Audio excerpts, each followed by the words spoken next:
Salut mes amis, aujourd'hui nous lisons Antoine de Saint-Exupéry, Le Petit Prince, chapitre 2. J'ai ainsi vécu seul, sans personne avec qui parler véritablement, jusqu'à une peine dans le désert du Sahara il y a 6 ans.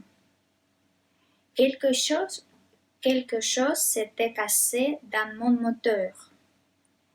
Et comme je n'avais avec moi ni mécanicien, ni passager, je me préparais à essayer de réussir toute seule une réparation difficile. C'était pour moi une question de vie ou de mort. J'avais à peine de l'eau à boire pour nuit jour. Le premier soir, je me suis donc endormi sur le sable à 1000 milles de toute terre habitée. J'étais bien plus isolé qu'un naufragé sur un radeau au milieu de l'océan. Alors, vous imaginez ma surprise. Au lever du jour, quand il drôle le petit voix m'a réveillé. Elle disait: S'il vous plaît, dessine-moi une mouton. Ah!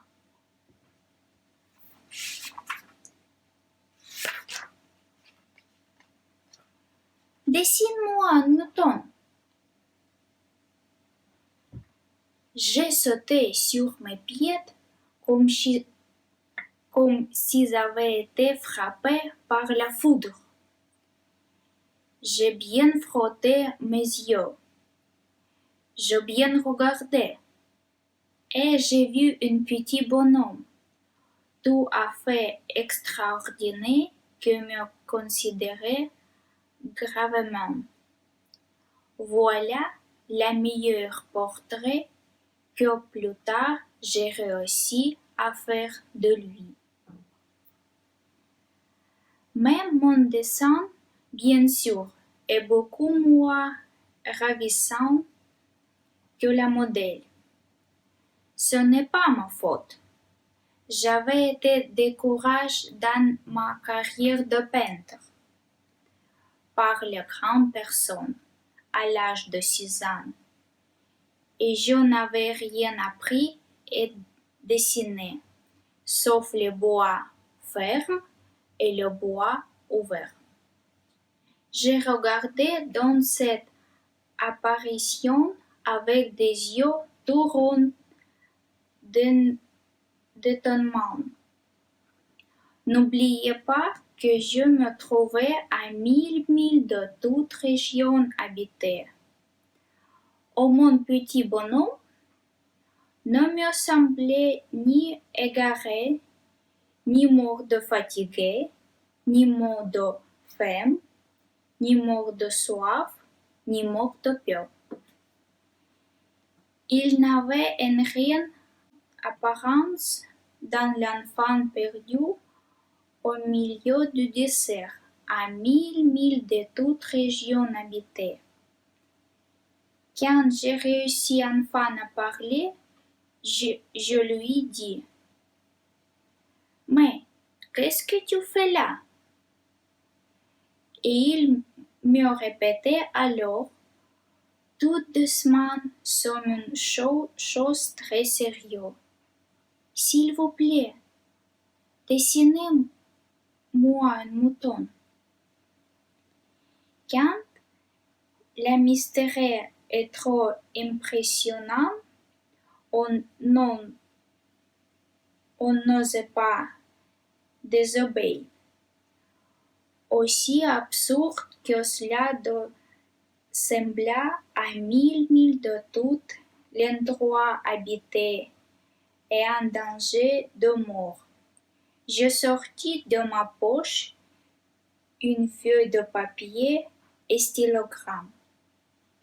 Mais je me rappelais alors que j'en avais tout étudié, la géographie, l'histoire, le calcul et la grammaire.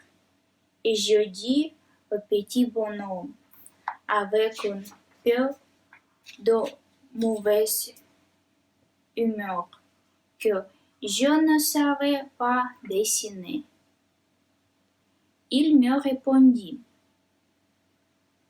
ça ne fait rien, dessine-moi un mouton.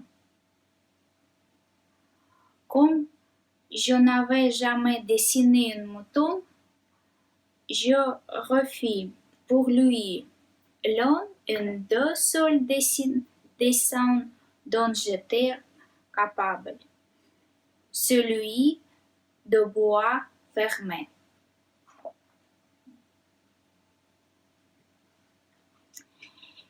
Et je fus stupéfait d'entendre ce petit bonhomme me répondre. Non, non, je ne veux pas d'un éléphant dans un bois. Un bois, c'est très dangereux. Et un éléphant est très encombrant.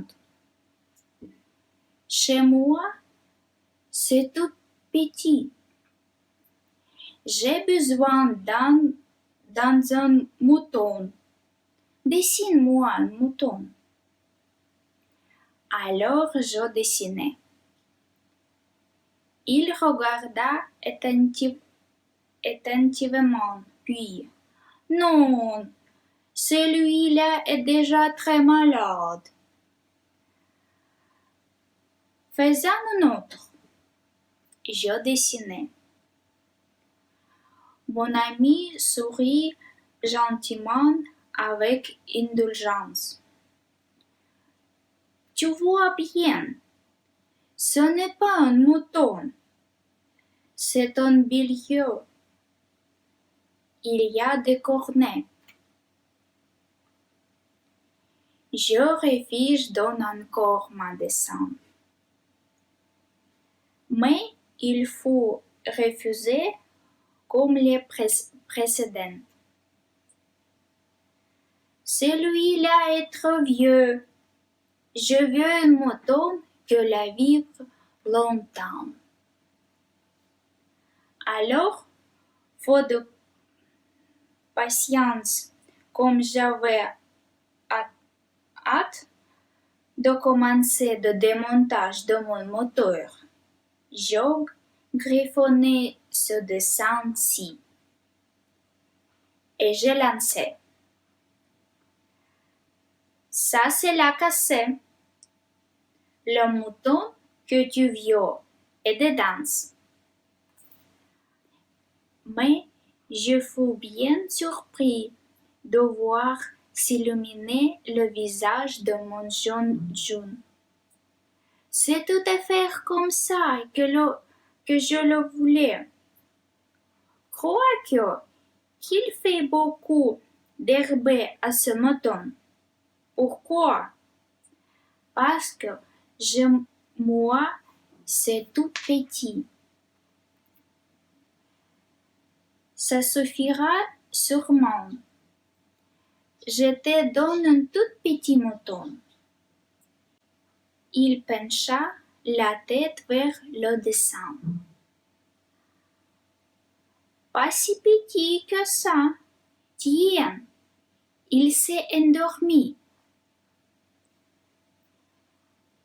Et c'est ainsi que je fis la connaissance le petit prince.